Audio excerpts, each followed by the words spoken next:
బాన్సువాడ నియోజకవర్గ ఎమ్మెల్యే పోచారం శ్రీనివాస్ రెడ్డి కాంగ్రెస్ పార్టీలోకి వస్తున్నారన్న అంతర్గతంగా చర్చ జరుగుతున్న విషయాన్ని ఖండించకపోవడం పట్ల కాంగ్రెస్ పార్టీ నాయకులు ప్రెస్ మీట్ నిర్వహించారు. ఈ సందర్భంగా వారు మాట్లాడుతూ పోచారం శ్రీనివాస్ రెడ్డి మా కాంగ్రెస్ పార్టీలోకి రావద్దని, ఏ మొహం పెట్టుకుని వస్తారని, మా కాంగ్రెస్ పార్టీలో ఎట్టి పరిస్థితుల్లో రావద్దని మండల మరియు టౌన్ నాయకులు విలేకరుల సమావేశంలో తెలపడం జరిగింది. రోజులుగా సోషల్ మీడియాలో కానీ మరి మీడియా పరంగా కానీ మరి మాజీ స్పీకర్ ప్రస్తుత బాన్సువాడ శాసనసభ్యులైనటువంటి పోచారం శ్రీనివాస్ రెడ్డి గారు కాంగ్రెస్ పార్టీలో చేరిక అని వస్తూ ఉంది.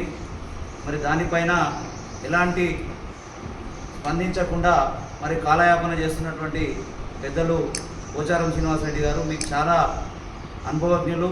మరి మీకు మేము చెప్పే స్థాయి కాదు, మరి చాలా అనుభవం ఉంది. ఎందుకంటే మరి మొన్ననే నిజామాబాద్ జిల్లాకు చెందినటువంటి రూరల్ మాజీ శాసనసభ్యులు మరి గౌరవనీయులు బాజిరెడ్డి గోవర్ధన్ గారి పైన రూమర్ రాగానే వెంటనే వారు మరి సోషల్ మీడియా ద్వారా మరి నేను నా ప్రాణం ఉన్నంత వరకు నేను టీఆర్ఎస్ పార్టీలోనే కొనసాగుతా, మరి టీఆర్ఎస్ పార్టీలోనే ఉంటా అని వారు ఖండించడం జరిగింది. మరి మీరెందుకు ఖండిస్తలేరో మరి అర్థం కావడం లేదు. మరి బీఆర్ఎస్ పార్టీలో ఉన్నటువంటి చాలామంది నాయకులు మరి ఈరోజు కాంగ్రెస్ పార్టీలో చేరుతూ ఉన్నారు.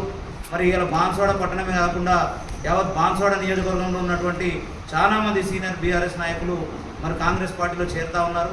మరి మీరు దాన్ని కట్టడి చేయడానికి లీకులు ఇస్తున్నారో, మరి ఏ ఉద్దేశంతో లీకులు ఇస్తున్నారో మరి అక్కడ ఉన్నటువంటి బీఆర్ఎస్ పార్టీ కార్యకర్తలకు అర్థం కాకుండా ఉంది. మరి మీరు బీఆర్ఎస్ పార్టీ కార్యకర్తలను కాపాడుకోవాలనే ఉద్దేశంతోనే ఈ లీకులు ఇస్తున్నారని చెప్పేసి మేము కాంగ్రెస్ పార్టీ కార్యకర్తలం అందరం కూడా మేము అర్థం చేసుకోవాల్సిన పరిస్థితి ఉంది.